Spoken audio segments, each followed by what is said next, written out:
Food is fuel for your body, your mind, and definitely your sport. But let's face it, nutrition is confusing, and the expectations on girls and women to be thin and have a six-pack are exhausting. If you've ever been frustrated with your body, confused about nutrition, obsessed with eating healthy, or guilty when you don't, underate, overate, or overtrained, and overwhelmed with all the pressure, then this podcast is for you. Nutrition can be easy, you can take control of it, but it might start with letting go of control by asking for help and making a change. I'm Lindsey Elizabeth Cortez, sports dietitian and owner of Rise Up Nutrition, where I empower female athletes to overcome nutrition concerns and perform at their highest level, to stop being confused by all the mixed or harmful messages, and finally have confidence in your body as a fierce, fit, and fueled female athlete. Today's episode is thanks to our Patreon members and our affiliates and partners.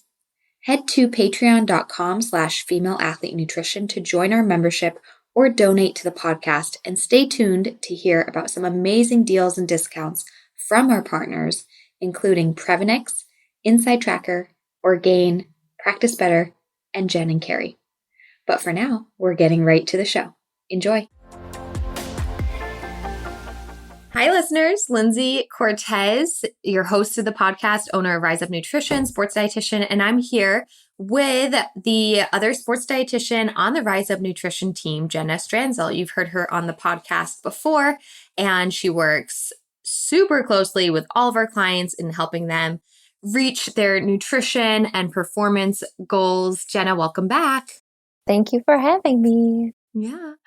So I released a solo episode just a couple weeks ago. It was episode number 140, number 140, where I explained to our listeners some of the things personally going on with in my life, the birth of little Levi, my second little baby boy, and that he actually has a metabolic condition, and it's called Glycogen Storage Disease.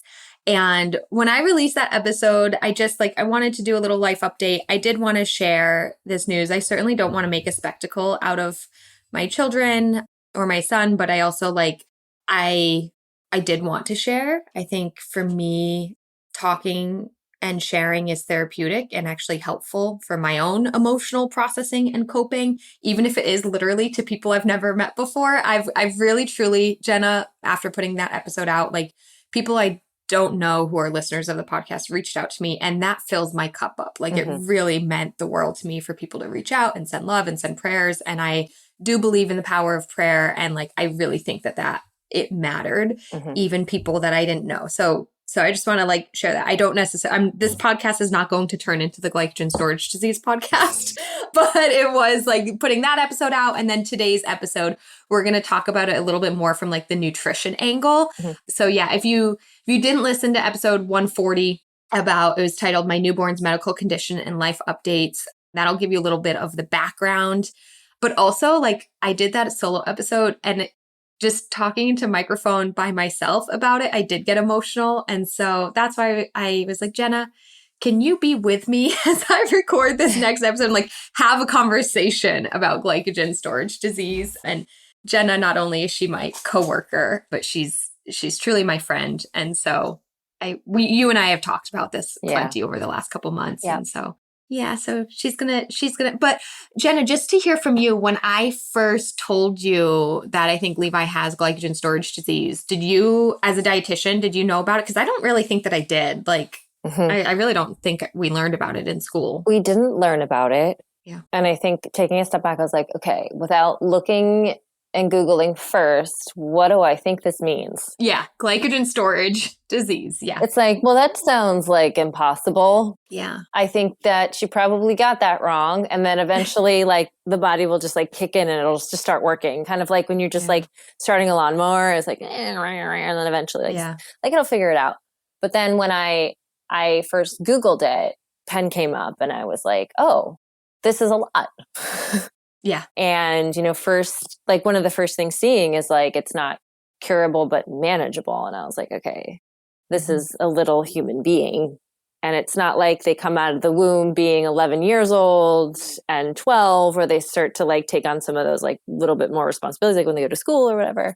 Mm-hmm. This is a baby and they can't like figure it out themselves. So that's when I kind of was like, okay, this seems to be like a big deal. But we've never gone over that in MNT class or we've never done anything like that. Yeah. Yeah, exactly. It is, glycogen storage disease is not curable and it doesn't go away. It is a lifelong condition, but it is manageable. And yes, exactly as you said, well, like as an adult, you can manage it yourself. But as a child, as his parent, I have to manage it for him. And I mean, well, that's what you do as a parent anyways, no matter what, like glycogen storage disease or not, any parent's responsible for feeding their child and, keeping them healthy and safe and alive and all that jazz. Which is a stressor itself. So it's like, ooh. Yeah, for sure. So I thought I'd start this episode with just explaining like what is glycogen storage disease a little bit. And the reason this is not going to turn into the GSD podcast, but the reason I want to do it is because it is a metabolic disorder. It has everything to do with his metabolism. And therefore it's all nutrition related. The management of it is nutrition related. Mm-hmm. And I just find that fascinating. And so, hey, as listeners of this podcast who are interested in nutrition, you might find this fascinating. Mm-hmm. So that's why I want to do a little deep dive episode on it. And I think just like for the future, just knowing, for me, business is business, but it is personal. Like it is something that like I'm a female athlete and my clients are like they're part of my life. There is no work-life balance. Like, but that's not I'm not saying that in a bad way. Like my work is my passion. It's part of my life. And I know it's the same for you too, Jenna, right? Like this is like, and so it's going to be one of those things where no, my work isn't going to change into glycogen storage disease work, but it is interesting how these two, like having this being personally in my life and the work that I do. And maybe we'll get into that later, like how, because they definitely conflict. I'll tell you that. Oh, yeah. They conflict, but they also then don't because it's medical nutrition. Because it's all nutrition. Right. Yeah. Yeah, so bizarre. Okay, so what is glycogen storage disease? So first and foremost, it is an autosomal recessive genetic disorder. So apparently, both my husband and I are carriers of this very rare genetic trait. It means that since the two of us came together in this world, all of our children have a 25% chance of having this disease. They're 50% chance of being carriers and 25% chance that they are nothing. That's just how genetics work. There is nothing that caused this, no way to prevent it, except if Rob and I never had children. Mm-hmm. There are actually about 15 different types of glycogen storage diseases out there. So it is exactly what the term glycogen is, your stored energy. We have stored energy in the form of glycogen. It's actually stored carbohydrate energy in the form of glycogen in our liver and in our muscles. So glycogen storage diseases are ones where it's not working right. You're basically not storing it properly or not breaking it down properly. All the glycogen storage diseases affect the liver because that's where there's a lot of glycogen in your liver. All of them, all the 15 different types are diseases of the liver. However, we also have glycogen in our muscles. So this is where the different types vary. Some of them affect the muscles, some of them affect the heart. There's a few other things. Within the glycogen storage diseases, I will say type 1, 2, 3, and 4 are the most common ones, but actually glycogen storage disease type 1 is the most common. About 25% of all glycogen storage diseases are type 1. That is the type that my son Levi has, type 1. Within those 15 different types, there's even like subtypes though. Mm-hmm. So even within type 1, there's type 1A and type 1B. Can I ask a question? Are you a carrier to type 1 or now are you under as a carrier, is it like a grab bag? You're kind of any of those? No, it's specific. Okay. Yeah, okay. I'm pretty sure. Okay. We do have the official results back now. And so I have the whole printout of like the genetic sequencing. I don't understand it. It's a whole nother language. So I'm pretty sure it's specific. Yeah. And I also want to say this is actually really interesting. I did take note in episode 140 that we were technically still waiting the official genetic results. It took, I think, from the moment we submitted it took 7 weeks, I think, until the final genetic results were in. So we were basically, because of his clinical manifestations, pretty sure this is what it was, but we didn't have that official diagnosis. And without an official diagnosis, there are certain other things we couldn't move forward with. Mm-hmm. For example, he needs a G tube. We couldn't move forward with that without the official diagnosis. For those that don't know, what is a G tube? Yes, it's a G for your, I guess, gastric tube. So it's literally a tube that goes directly into your stomach for feeding. So you can bypass chewing, eating, esophagus, digestion, like all that. And you can put liquid food directly into your stomach through a tube. So it is a surgical procedure, and you have a semi-permanent hole in your stomach, and they call them little buttons because it's like an extra little belly button, and you know, they make them with cute little stickers now for kids and stuff like that. But yeah, there's lots you can do. So there's lots of reasons that people in a lifetime might have a stomach tube, a G tube for feedings, and this is one of those situations. But yeah, we actually couldn't move forward with that surgery procedure for a G tube. We couldn't move forward to fight insurance for things like a continuous glucose monitor that we really need and want until we got this official diagnosis. And I do want to share that it was frustrating to wait that long. Our doctors told us this week that, you know, they hated the fact that we had to be sort of the, I don't know the word that I'm trying to say, but like the case that got the short end of the stick. But because it took so long, the doctors then were able to like use us as a case example of why this is not the proper protocol. And now, from this point forward, the hospital we were at has a new policy that, yes, it's going to take that long for full genetic genome sequencing, but like they can do a rapid test like, hey, we want you to look at this one gene. And now they have a rapid test in place for that. So because it's a lot quicker to just test one gene than like a whole 200 genes, right? You know, and so anyways, I just want to say that like good things have come out of this beyond just like for us. Like now any baby born at this hospital will get results quicker because of what we went through. So. And that also needs to be said because I just want to say too, glycogen storage diseases are very, very rare. If you accumulate like all 15 of them, it's estimated to be about 1 in 20 to 40,000 people might have some form of glycogen storage disease. The type 1A is the most common, but it's still so rare. It's about 1 in 100,000 people. And I want to put that into perspective of this rare condition. I looked up like how many babies are born in the US. And basically if glycogen storage diseases are 1 in 100,000, it's like one baby every 10 days or so. Oh. Or in the entire world, it's potentially 3 babies a day in the whole world so are born with this. They're out there, but it's really not much. And also with type 1A, Levi almost died the day he was born. This, without management, this is a fatal condition, type 1 at least. Type 1, every type is different, but type 1 has very severe consequences if not managed. There are other types that you can go on for years and years and years undiagnosed. You're going to have health issues, but you can survive. But the type 1 is diagnosed in babies because you start seeing issues right away. You don't always see them right from birth like we did. But typically by like 3 to 6 months, all babies are diagnosed because they're having health issues and they're not doing well. But anyways, I think I'm going to pause because I can just keep babbling. Do you have any questions so far, Jenna? No, I don't. I'm just like listening. Okay. I'm making sense. Okay. Yeah, you're making sense. You are.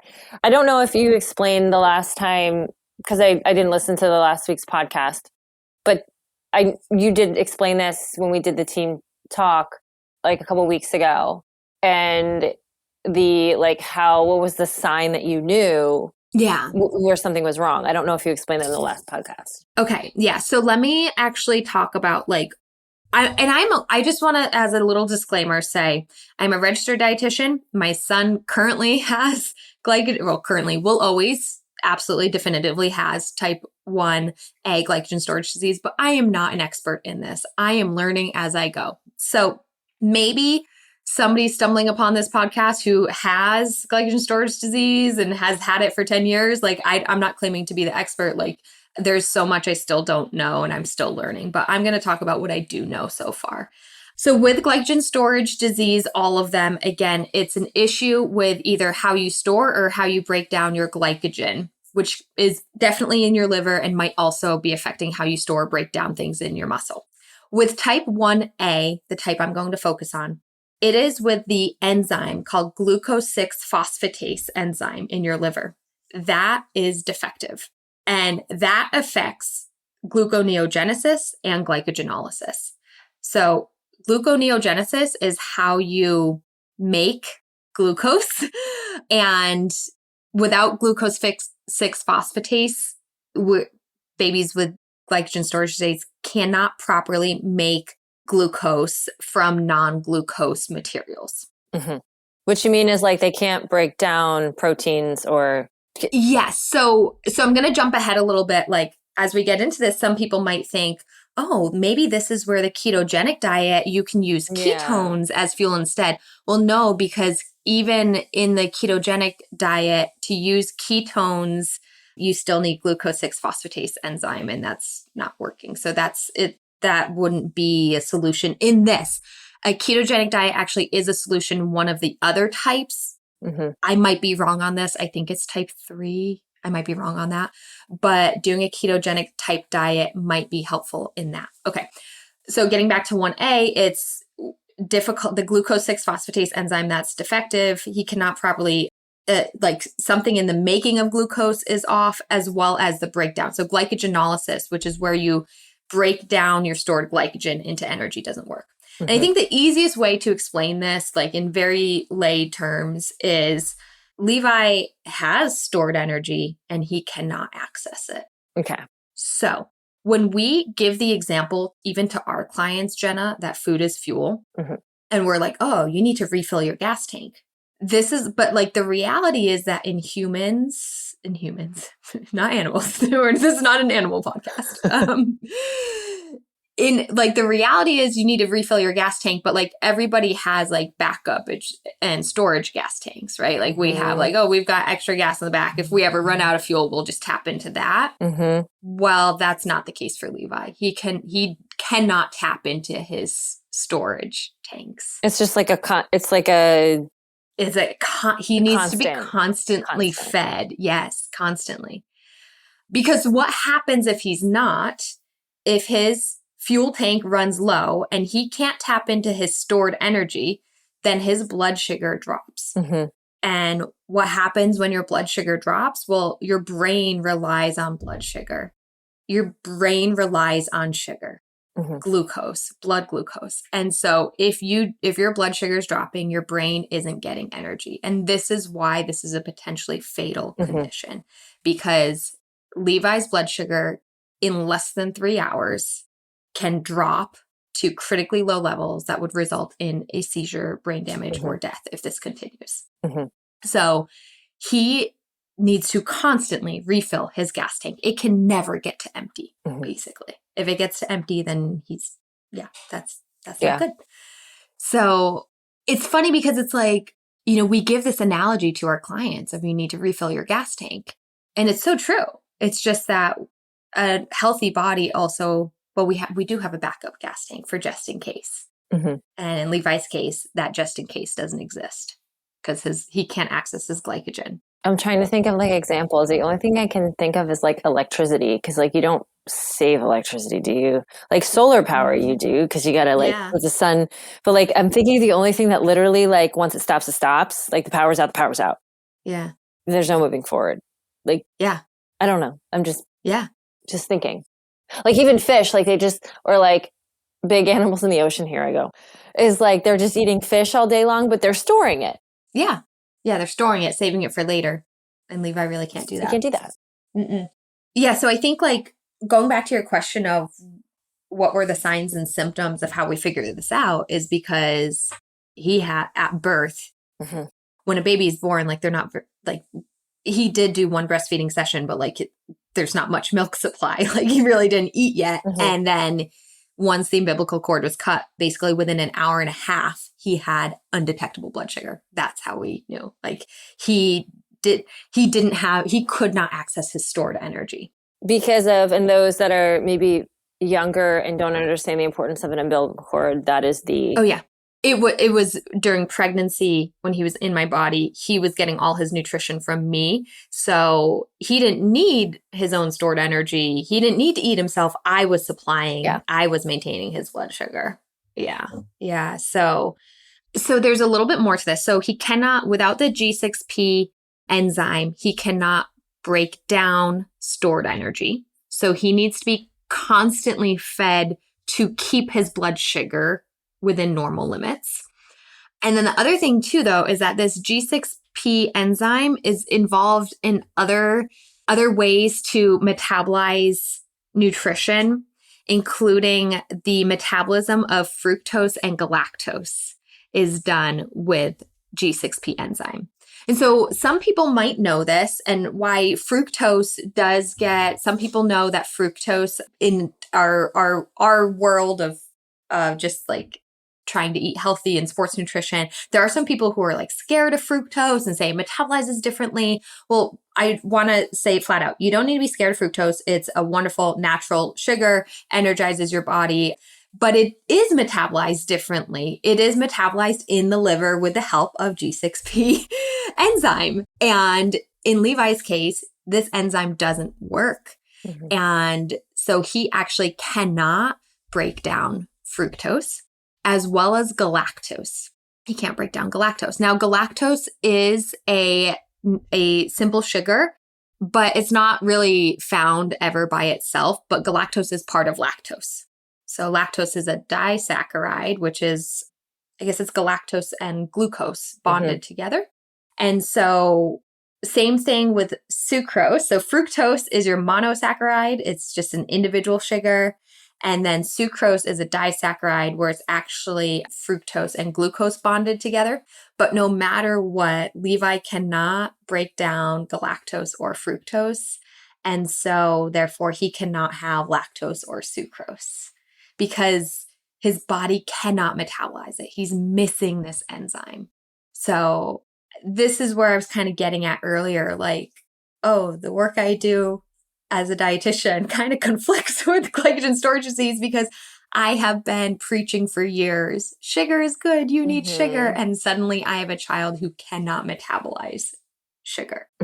But at the same time, sugar saves his life. So glucose, he can metabolize, and glucose he needs because the thing that saves his life is managing his blood glucose levels. So he needs glucose, but he cannot break down sucrose or lactose or fructose. So crazy. Hey fans, I hope you are enjoying this conversation so far, and we'll be back to it in just a moment. But first, I want to pause and let you know that this episode is brought to you by the Female Athlete System of Transformation, aka the Fast Track to overcome disordered eating and use food as fuel to perform at your highest level. The Female Athlete System of Transformation is my unique program and proven systems to guide female athletes to understanding and implementing the proper nutrition for their sport, life, and health. Myself and my team of registered sports dietitians work one-on-one with clients to address their unique needs and counsel them through the nutritional and behavioral changes needed. Many female athletes who resonate with disordered eating, mental guilt around food and body, relative energy deficiency in sport or female athlete triad, amenorrhea, repeat injuries due to negligent nutrition, or frankly, just a lack of knowledge and understanding on their fueling needs, have seen incredible success in the Fast Track. After years of working as a sports RD, I've compiled the most effective ways for female athletes to learn nutrition, be supported, be challenged, and ultimately find their success with fueling as fast as possible. So don't wait another day. Get to your goals faster by joining the Female Athlete System of Transformation. Look in the show notes or head to the website to book a free call and learn more. Okay, now let's get you back to the conversation. Enjoy. Can I ask a question of enzyme therapy? Is that something that's potentially a managing thing for this? Yes, that is a great question. I'm only going to speak for type 1. I do not know about the other glycogen storage disease types, but enzyme therapy and more importantly, gene therapy is being investigated. One of the problems is that this is such a rare metabolic disorder. There's not many specialists in this, and there's not much funding for such rare conditions, right? Like something like diabetes and cystic fibrosis are more common. There's going to be more funding for those things, right? Like this is so rare, so it is hard. But with glycogen storage disease type 1, I forget why, but enzyme therapy isn't really working, but gene therapy is. Literally just in 2018, so 5 years ago, they did their first human clinical trials on gene therapy on adults. I'm not 100, I did watch a little YouTube video about it and it seemed really promising, but I don't know where they're at with it yet. So it's not something I would say at this point in time, we still don't have a cure. Yeah. But I am thinking, well, if in 2018 they started a human trial, then I don't know, maybe when Levi is 15 years old or 20 years old, maybe there is actual treatment options. It's really not, we don't have it yet. And these things will take, it's going to take more research and it's going to take, FDA approval. It's going to take time. Yeah. But with that being said, I'm definitely grateful that's even started, because I do feel very hopeful that in Levi's lifetime, something will be there, because I don't know if I already said this, but these diseases first started being discovered in about the 1920s, 1930s, but they couldn't really do anything about it. So basically, if you were born before 1970, with type 1 glycogen storage disease, it was fatal. You weren't going to survive. So which is crazy to me, because I wasn't born in the 70s, but that still feels like our lifetime. My parents were alive then and everything, So to think that it's only been for 50 years that we've even had management of this. That's crazy. Yeah. So I think gene therapy is on the horizon. Yeah. Yeah. So we were talking, any other questions? That was a good question. Not at the moment. Okay.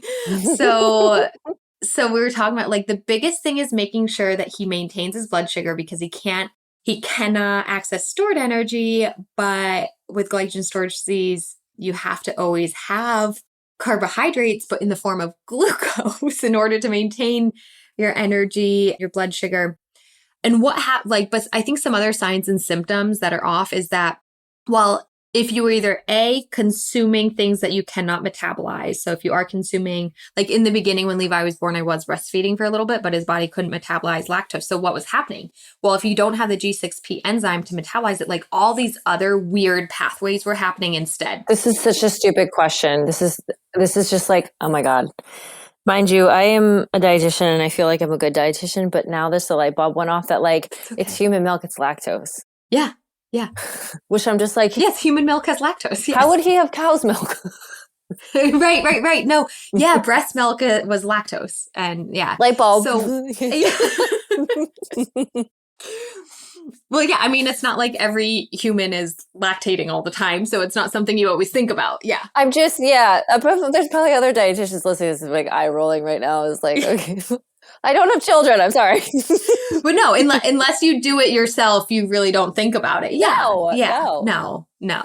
Yeah, breastfeeding in and of itself is just such a crazy phenomenon. We think about, it's weird. But yeah, so that was lactose. And in the first few weeks of life, I was trying to breastfeed him and I was giving him lactose. And what was happening? Well, his body couldn't break it down. And so what it meant was that he wasn't maintaining his blood sugars well, because basically what I was feeding him wasn't helping him maintain his blood sugar because he couldn't break it down. So he was having lots of hypoglycemic episodes. And then the next thing that was happening is, if your body can't metabolize it, then what does it do with it? It's not a digestion issue. It's not like he was lactose intolerant where he couldn't in his stomach digest it and therefore it continues on through your GI system and you just poop it out. No, he could digest it, get it into his body, but then once it was in his liver, he couldn't break it down. Yeah. So what's happening? It builds up in his liver. So liver buildup and liver enlargement, hepatomegaly, hepatomegaly is what they call it. Liver enlargement can happen. It also turns into all the other things try to metabolize it and turns into all these just offshoot things Eventually, his triglycerides and cholesterol were shooting up like crazy. When Levi was in the NICU, this will shock people who understand this number. His triglycerides were in the 800s. Triglycerides are supposed to be 150 or below. They were in the 800s because of the buildup of lactose that he couldn't metabolize, was creating super high triglycerides in his blood, as well as uric acid and lactic acid. So he had all these like acidic metabolites instead. So these are things that even now, Levi gets his blood work done once a week. We're going to switch to once every other week soon. And these are things we're still monitoring, because even though he's on a sugar-free soy-based formula now, and we're doing his blood sugar, every time he goes hypoglycemic and you have to like compensate for that, like weird things happen. And so basically, this is my proof, even though sometimes I like look at him and I'm like, he's totally normal baby, he's fine. But then every week I get his blood work back and I'm like, why is his lactic acid so high? You know, like it's just, these are things that are always going to be off in his body, and we're trying to manage it as best we can. Yeah. So anyways, his last doctor's visit, his triglycerides were 165, so much better. And they've even been as low as 115, which I'm like, dang boy, that's better than mine. You know? Can they fluctuate that fast, or is it because the baby's growing so fast? Yeah, so that's a great question, Jenna. Yeah, because I think in anybody else, you're not going to see huge fluctuations in your triglyceride and cholesterol levels. But for Levi, we do, because let's go back to that metaphor of always filling the gas tank. Like, he doesn't have metabolic consistency. Yeah. His body can't self-regulate. So every feeding for him is crucial. And like I said, if he does go hypoglycemic, then we're kind of feeding him to fix that and compensate that. And he is seeing huge swings and fluctuations in things like triglycerides. Yeah. And then another, you were right on as well, because he's growing so fast, that's where it's hard to control for. Yeah. I'm going to back up just for 1 second. And I mentioned like the tube feeding and stuff. That's because during the day, he is taking a bottle every 2 hours, and we're checking his blood sugar every 2 hours so that we can have a somewhat like normal life. But overnight, 1, people need to sleep. 2, that's way too big of a risk to have to wake up every 2 hours. Like, what if you miss your alarm? And 3, the truth is, for the best metabolic control, a continuous feeding all the time is what's needed. So we're not doing a 24-hour continuous feed because we do want to have normalcy of life, but that would be probably the best way to feed him. But we are doing 12 hours overnight where he is fed constantly through his tube. And going at the fact that he's growing all the time, basically every week we have to weigh him and increase his feeding. And that's something where I think, like, for whatever reason last week, I think he grew faster than anticipated and probably weren't feeding him quite enough at night. And therefore he had a few more low blood sugars than normal. And therefore his triglycerides and uric acid and lactic acid was like higher this week, you know? Yeah. So also circling back to what you said in the beginning, like the tube feeding doesn't have to be forever, but it's really important when they're little because of a number of reasons. 1 is just brain development, so important when you're young. 2 is, you know, babies are supposed to eat often anyway. So like he just needs to eat all the time. And as you get older, there's other nutrition strategies that you can do to help your blood sugar be maintained longer overnight on its own without a tube feeding. But that wouldn't be good for a newborn's health to do those nutrition things at this point in time and their gut, which maybe I should just move on to that now, like other things that can be done. Well, I have a question that you were just talking about. And as he gets older, and this being something that like maybe in the 70s, kids began to survive through this. Who's the oldest person with this? And like, how are they managing it? Yeah. I don't have a good answer for that question, but I did find a super, super supportive Facebook community. I think it's just called Glycogen Storage Disease Facebook community, full of people with the disease themselves, full of people who are parents. It's wonderful. Like I think when Levi was 3.5 weeks old and I was breaking down, I found the community and I put a post out and I got so much support. And it helped me when I was in crisis mode. People were like, would post, like I had a father post a picture of his son who just graduated high school and was like, look at him. He's fine. He's going to college next year. And I was just like, oh, thank God, like, so that like so supportive and helpful. What was your question? I was just wondering who's the oldest person. Oh, yes. In that group, there is somebody who he and his sibling have it, and they're like in their 60s. Okay. Currently. Yeah. And like I said, and they're thriving. 50 years ago, so they're like, I think people diagnosed with this now are going to live well beyond their 60s. Yeah. But yes, there's somebody in that group who's, I think he's like 66. I've seen him post multiple times. And that's something, anytime it's a newly diagnosed, person joins the group or something, I always see him post like, I'm 66, my brother is, 68, and like, we're going strong. And it's like, oh, okay. Yes. Yeah. Yeah. So yeah. That's good amazing. question. Yeah. Because you can manage it. This is a life-threatening condition that is 100% managed by nutrition, which is managing your blood sugars levels, feeding often to maintain blood sugar, and avoiding lactose, sucrose, fructose, and galactose. Man. Which I'm like, I just like gave a little giggle about because I'm like, oh my God, that's a crazy restrictive diet. And I'm a like anti-restriction dietitian. But you're still at the end of the day using medical nutrition therapy for management of your son. And then we're also using sports performance nutrition to help our clients and also MNT in cases. So it's like how you deliver that message and how you use that is important. It is. And I think like a few weeks ago, working with our clients in our group calls that we call our team talks, I shared this with all of our clients, and I had probably 2 overarching messages that I want to share with our listeners right now. First is always remembering nutrition is individualized and personalized. What is healthy for one person does not mean it's necessarily healthy for another, or what's wrong for one person doesn't mean it's wrong for you, right? And like in working with our clients, like let's use the sugar example. I'm always like, hey, you're a female athlete who has red S. Sugar is your cure.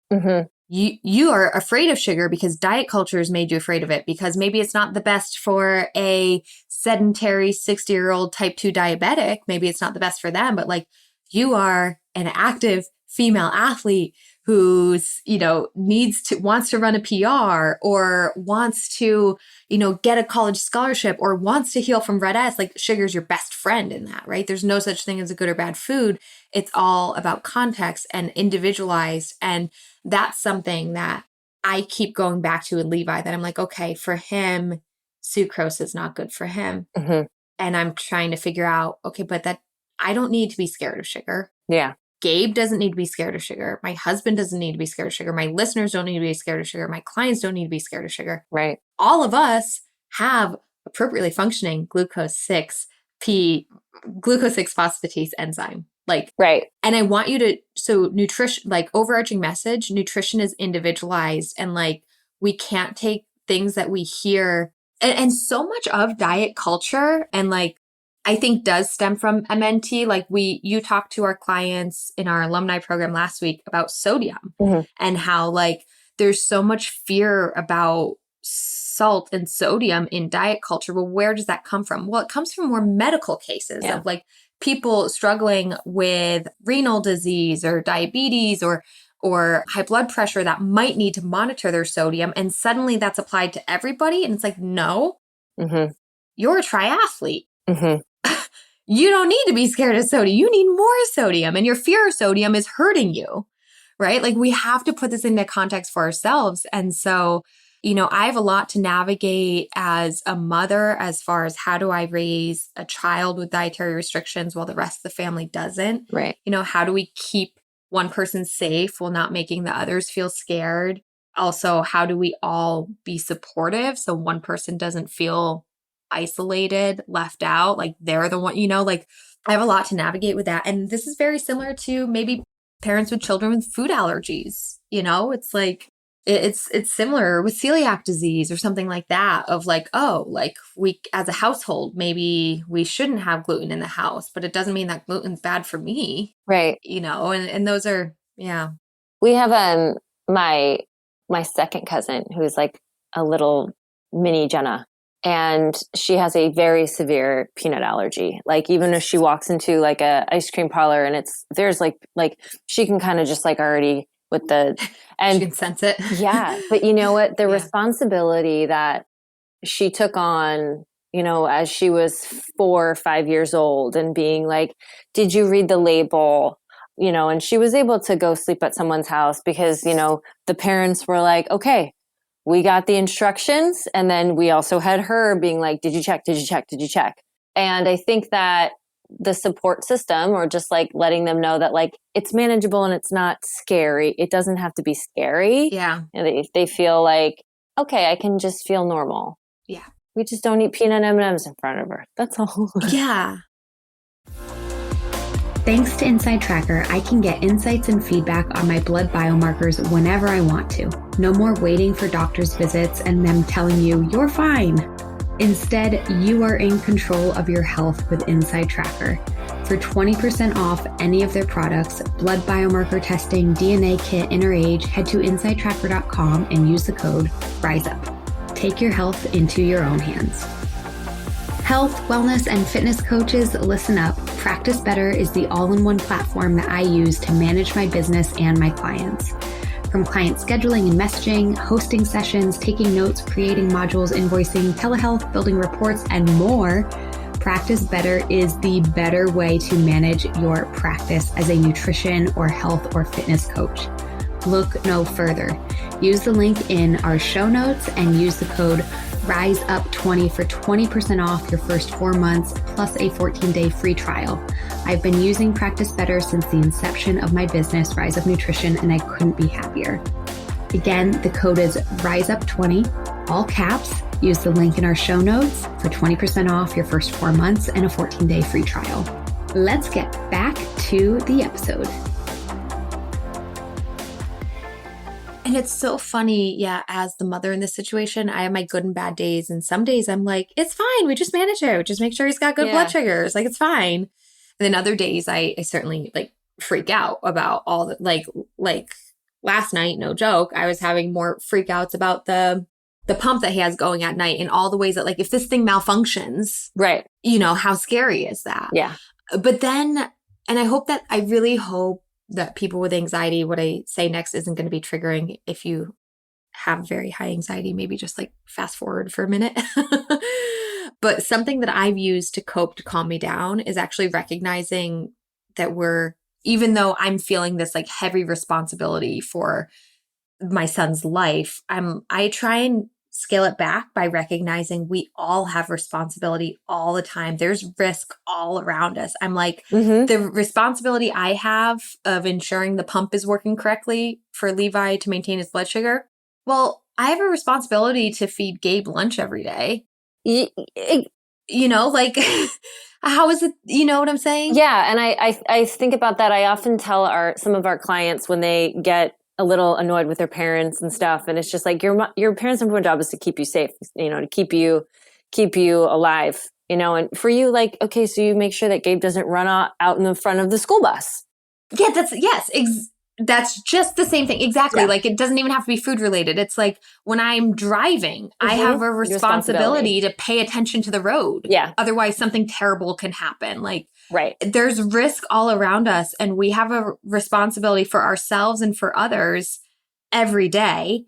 And so that's one way that I've coped with this, is recognizing, oh, it's not that different than, you know, like all the other responsibilities and risks that we have. It's just one that I wasn't expecting, but like, we all have risk. Risk is around us all the time, and we all have to hold ourselves accountable for doing the things that take care of ourselves. I hope that makes sense. It makes sense. I don't want somebody to like get scared of all the risks around them. That's why I said, like, if somebody has like then we just don't think about that. Then that's when we have really intrusive thoughts about fears all around us, and we should probably get help from a therapist to help us work through those thoughts. But it's definitely helping me right now. Instead of freaking out about, oh my God, I'm like, no, there's risk all around me, and I've been handling the other ones just fine, so I can handle this one fine.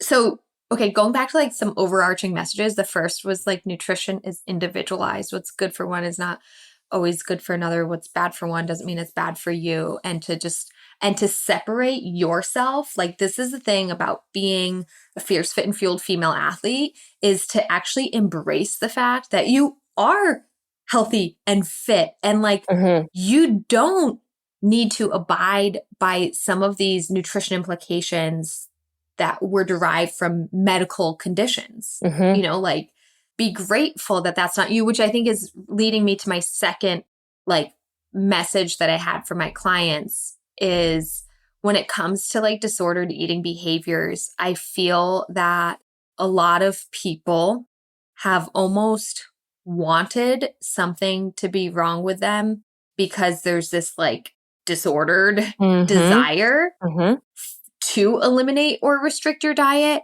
Like, and I was there, okay, back when I really truly thought that I had a gluten intolerance. And therefore, because I really truly thought something's wrong with me, something is wrong with me. It must be gluten. I have to take gluten out of my diet now. And then I was on this restrictive diet and it was like, well, I have to. Right. And I like use that as an excuse. And there's other people that absolutely, yeah, I think gluten's a huge one. Lactose intolerance really is like pretty prevalent. That's like 30% of the population. It is, but I've come across those that say I don't want cheese. Like if there's pizza offered at the workplace lunch and they're like, can't have cheese. Well, it's like, you're just avoiding the meal now. Now you're exactly. And we have absolutely seen that with our clients as well, or more so with our clients that maybe have been like, because of RED-S, energy deficiency, or eating disorders, you can have digestive issues. And so then you're saying, oh, I can't digest really sugary things. I can't digest lactose. I can't digest gluten. And it's like, actually, your body could digest it if you gave it the proper nutrition. And we've done that with clients. We've had clients that have said, I can't digest, literally what I just said, lactose, gluten, and sugar. And by 12 weeks later, actually, I can. Because the reason I was struggling with digestion is because you were on a restrictive diet and you actually are a healthy person who doesn't have medical issues going on. Feed yourself an all-inclusive diet, and that is what you need. Putting yourself on a restrictive diet is not healthy for you. And this is my message is like, I don't want anybody going through what Levi is going through and will go through for the rest of his life. Ask anybody with a peanut allergy. That freaking sucks. That sucks. It sucks to be restricted. Why would you want that for yourself? And I know I'm saying this passionately now because I know that eating disorders can happen for 1,000 different reasons, sometimes no reason at all. And you might, as somebody struggling with an eating disorder, like you can rationally know, like, why am I doing this to myself? And it doesn't make sense. But I really want to I just really want to express that of like, if you don't have one of these medical conditions, like, and your body has the ability to digest things properly, to metabolize things properly, then don't deprive yourself of that. Like, does that make sense? It makes sense. Yeah. Yeah. It's, I think in probably the thick of an eating disorder that might not translate right away, Yeah. But I think that, coming from somebody who used to have an eating disorder and now, like, I look at that and I'm looking at myself years ago. And that's the one message I would love to say to that person is like, why would you want to make it a struggle? Why would you want to make it hard? Right. And see, that's where I'm trying to, like, I'm in this situation, I'm feeling personally passionate about it because of what my baby's going through right now. And so for anybody that's kind of like, maybe more in that like diet culture, disordered eating situation where it's like, we have a client right now. Love her. Absolutely love her. And I know she came into this program being like, I don't think I can do sugar. Like, I don't think I can. And I literally had a session with her and I gave it to her and that tough love. And I was like, you know what? You're not that special. No. I was like, you know what? Your body works just fine. Yeah. You know what? You're not the 1 in 100,000. No. And I'm bringing you down in order to build you up and give you confidence that your body can digest and metabolize sugar. In fact, your body will do well on it. And she went out for I challenged her to eat Pop-Tarts before a ride, and she went out and she did it. And she had one of her best rides in a long time. And that's where I'm like, see, you don't know how lucky you are, right? Like, so she's that perfect example. But I do want to be sensitive. Of course, I've worked in the space of eating disorders. I want to be sensitive that actually an eating disorder is a medical condition. Okay. So if you're listening to this right now and you're like, okay, it's not that easy, then like, I totally understand, because with an eating disorder and the mental implications there that you're struggling with, I understand that to just say like, just eat the food isn't that easy. I understand and have sympathy and compassion for that as well. But I also really want to, with what's going on in my life, it's just like, man, all of us who have properly functioning metabolisms, we're so lucky. Right. We're so lucky. Right. So eat the gluten, eat the sugar. I think it speaks peanuts. Very much to diet culture. Yeah. Very much. Like when you first said that, I think of somebody who's paralyzed and us that have legs and, complain that we had a bad workout. It's like, yes, we can and yes. And it's not to belittle our everyday problems, because whatever problems you are facing are still valid. If you had a bad workout, like, I'm sorry, that does suck. I'm sorry. Like, I'm not trying to belittle you, but I think that's where the practice of gratitude is so important. Gratitude. Yes. So that you can say, well, you know what? I'm still grateful that I got to do a workout. I'm still grateful that I was able to give it my best shot, because there are some people who can't, right? And I don't want us to ever like not recognize the struggles we're facing by just saying like, well, it could always be worse, because that's not always the most helpful advice. But I think just gratitude for what you do have. I think though, like what we're all talking about here, and I'm thinking about our clients and the transformation that they make, is that majority come out of it saying, I don't know why I did that to myself. Right. So, So I think that when you go through a transformation of really understanding, and my body can have this, I do deserve this, that you do have this, like when I was saying my old self, it's like, I really have that appreciation for that now. Yeah. Yeah, absolutely. And you can, because like based on a lot of our girls come out of just like the Pop-Tart. What? Yeah. What? Oh, right. Yes. Let's all be grateful that your body is working, your digestion, your metabolism. Like, I don't know how many times I say that to our clients and to our clients and in our modules of like, your body can do it. Trust in your body. Trust. And I get it. Now I have a son that can't trust in his body. Like, so I get that there's exceptions, but just like I said to my client the other day, you're not the exception. Not the exception. Sorry, you're not. But be grateful for that, because because she just had the best ride ever. And that's really what she wants. Like, you don't want to be the exception. I'm sorry, in this situation, you don't want to be the 1 in 100,000. You don't want to be. It's not fun. It's not fun. You don't want to be. And if you are, that's okay. That's okay, because you're going to figure it out. But look, for all my female athletes out there that actually do have metabolisms that are working, let me rephrase that, have the potential to work. Because again, if we're in the depths of red S, if we're in the depths of hormonal imbalances, if we're in the depths of energy deficiency, if we're in the depths of an eating disorder, I understand things are off, but it has the potential. It has the potential to function normally. And you need to get there.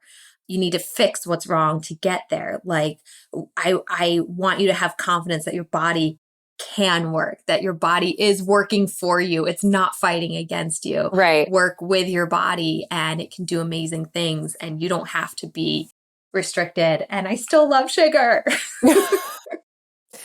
One thing too is like, when you were talking about that, is I also want to say that like back to when I first started doing education in the Philly school district in the schools, and we did this topic about like beverages and things like that. And everybody thinks that sugar causes diabetes. And it's like, no, it's poor diet, obesity, lack of exercise. It's so much bigger than that. And I think that's a great example of manifesting like that. Okay, Lindsey just said that maybe maybe, because now we're doing like this, what is it, causation or correlation, causation, whatever. Correlation. Yeah. Is that like, okay, well, maybe if I keep eating fructose, eventually my G6 transporter is going to malfunction. And that's why fructose is bad for me. Yeah. But no, you literally need the genetic thingy majigger to actually have that condition. Yes. As an athlete, female athlete, if you have high sweat output, you literally need that sodium. It's not going to create hypertension. No. No. Right. And so there's just we just go straight to the, I don't know what words I'm looking for. Like, yeah, well, again, I think that's going back to like creating a problem that doesn't exist. Problems exist. And this is what we see in diet culture and in disordered eating is people creating a problem that doesn't exist. Yes, just because fructose metabolizes differently than glucose and galactose doesn't mean that it's wrong or bad. And it doesn't mean that your body's going to like create a problem with it in the future. Like, no. Yeah, everything that I was just explaining about this glucose 6-phosphatase enzyme, you cannot create this problem yourself. Just like there's nothing I did in pregnancy, there's nothing Levi did throughout his life. This problem did not create, like there's nothing that did it. It just was. It just was. I'm thinking of one of our clients that had gotten blood work. She said, can you look at it? Can you look at it again? Like, okay, I think I'm diabetic. You're not. Yeah. But it's kind of like, it's within normal limits. But I feel it. I'm like, because you're kind of like manifesting it, you know? And so, but that's not what the labs tell us, which is different. Yeah. And that's not what diabetes, here's the thing too, with like low and high blood, like you might be on the high side. That's still not diabetes. No. If you're in the high end of normal, that's still not diabetes. Right. It's still within normal. Right. You are allowed to be on the high end of normal and it's still normal. Yeah. Oh yeah. That's definitely something I see, especially actually talking about blood sugar, especially with now there's like continuous glucose monitors on the market for the general population for athletes. Like it's not necessarily healthy to be on the low normal. No. Like anywhere within normal is normal. And then they have this scale that's not the actual medical scale of what their normal limits are. And it's like, that's not the same numbers I'm interpreting. So then it creates worry for these people that have their results. And they're like, should I? I'm like entering the red, green, yellow. You know what I mean? It's like a warning track of like, oh no, you're going to get there. No. Yeah. No. And you know what pisses me off? What? It's actually pissing me off right now. Sorry for my language. I'm like really angry about this. You like sat back in your chair like, you know what? Yeah.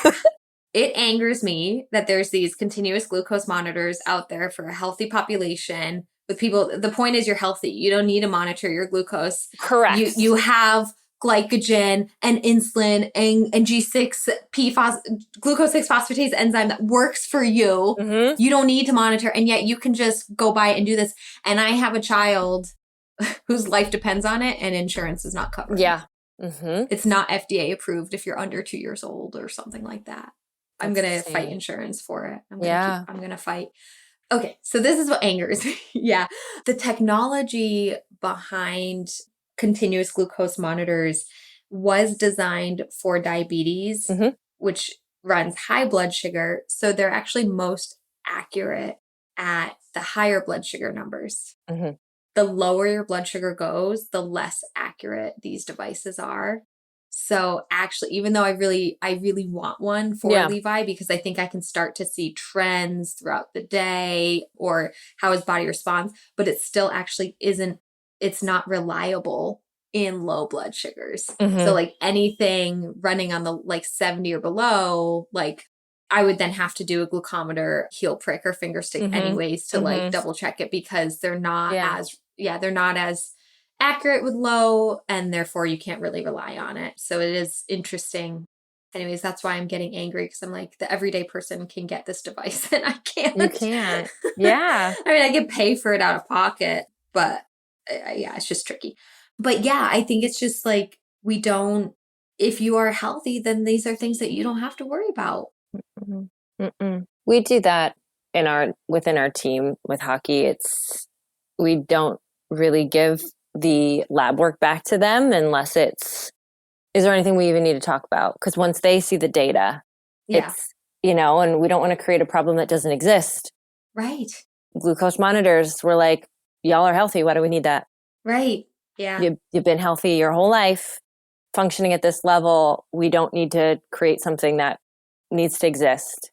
And I think this is a really interesting topic too about how, people want to be in control of their health and they want to know. Mm-hmm. And, as somebody with clinical training and stuff, I get that. I do want to know as well. Mm-hmm. But there's so many people who don't have that clinical training. And without it, you can really make some improper decisions. Yeah.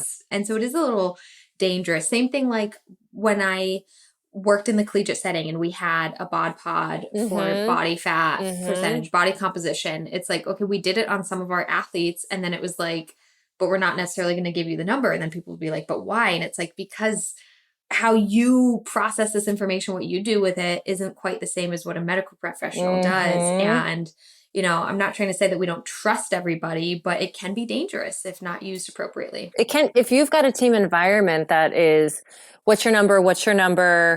Let's collectively assume that this number is high or this number is low. Or learning a teammate is at this percentage and you compare yourself to this person, it just becomes very unhealthy. And yeah, exactly. Yeah. And I think the same thing with our blood work. Sometimes we're creating a problem that doesn't even exist. So I think we've been talking for a while now. And I think this is hopefully, helpful for me, but still hopefully helpful for our listeners too, as we kind of intersect like medical nutrition therapy and diet culture and some of the issues there. But yeah, I think we'll probably end. You have another question? I think it's helpful to know, like, there's a lot of information out there, but what lane are you in? Like, yes, if you're in the sports performance lane, like the carbs are good. Your lane of glycogen depletion or glycogen storage disease, that's the lane you're going in today. And it's just, we have to figure out, we've got all this information and what is my lane. What's your lane? Yeah. And in fact, too, I think the work we do is empowering female athletes. Like, this is your lane as a female athlete. Like, you need your carbs, you need your fats, you need your pre, during, post nutrition, you need your sodium. Like, that's your lane. It's, you do need to be in your lane. And yeah, hopefully that made sense. Yeah. You don't, and that's exactly the work we do, Jenna, is our female athletes are in the wrong lane. They're treating themselves like they have diabetes and need to worry about their sugar. It's like, no, get in the female athlete lane, get in the fierce, fit, and fueled lane, for goodness sake. And then you can actually perform at your potential. Yeah. Now I'm amped up again. And it's a fast track. It goes, it's perfect. Yes, so we'll end this there since we're amped up. Ladies, get in your lane. Learn how to be a fierce, fit, and fueled female athlete, okay? Stop all the BS diet culture, creating a problem that doesn't exist. Learn how to work with your body that has this amazing potential to digest and metabolize all the gluten, all the sugar, all the fats, all the sodium. You can do it. Your body can do it. Let's be grateful for that. Let's be excited about it. Let's start doing it and go crush our next workout. Let's go reach that next level, because I felt it. Our clients feel it. You feel it, Jenna. And let's be grateful for that. There are conditions and situations where some people can't or have to do it differently. And if that's you, we will work with you on that. We have had clients who have IBS, celiac disease, peanut allergies, lactose intolerance. What else have we had? We've had people with other medical conditions. PCOS. And that's why we are PCOS. We've had that at the same time. Yes. Yeah. There's there's other things, and we can work with you, because at the end of the day, no matter what, your body is always fighting for you. Even Levi's little body, he has been fighting since day one. And it is, and that's where it's so cool to see so he was eating lactose when his body can't metabolize it. What happens? Well, it does all these other crazy things to try and survive. And the body's wild. Your body is wild. It is fighting for you. It's trying so hard every day. So let's learn how to work with your body. Get in your lane, the right lane that's going to work for you. And we'll help you navigate that. So give us a call. Go to our website. Become a client. We want to work with you. Well, Jenna, thanks for being here as we recorded this episode, and hope that our listeners learned something, not only about glycogen storage disease, but about how your body isn't that. Yeah. And how your body Can digest sugar. Yay! Yay, sugar. All right, thanks. Yep. Well, everybody, thanks for listening. I really hope you enjoyed that episode. And if you did, if you are a true fan of female athlete nutrition, then I would love if you could support our podcast by spreading the word. Share a review on your listening channel, give us 5 stars. It really helps get the word out and get the show more views to positively impact others. Also, you can support the podcast by joining our Patreon. Head to patreon.com/femaleathletenutrition to consider a donation, or even better, join our membership where you get extra monthly content and perks. We don't want you to simply listen alone. We want you to be a part of a community and a movement of fierce, fit, and fueled female athletes. So patreon.com/femaleathletenutrition is where you can do exactly that, learn more, and join. A huge thanks to our affiliates and partners as well. Once again, Prevalence, Insight Tracker, Orgain, Practice Better, Jen and Carrie. Please go check them out, and their links in the show notes where you can get deals and discounts. Last, be sure that you do more than just listen. If you need help with fueling, it's time to take action. Head to my website to learn more. You can either book a free call with me to learn more about our coaching programs and how we can work directly with you, whether it's the fast track or otherwise. Or you can take our online self-study course, Female Athlete Nutrition. You can literally sign up and gain access right now. You can explore our downloadable products, including the Red S Recovery Guide, High Iron Fueling Guide.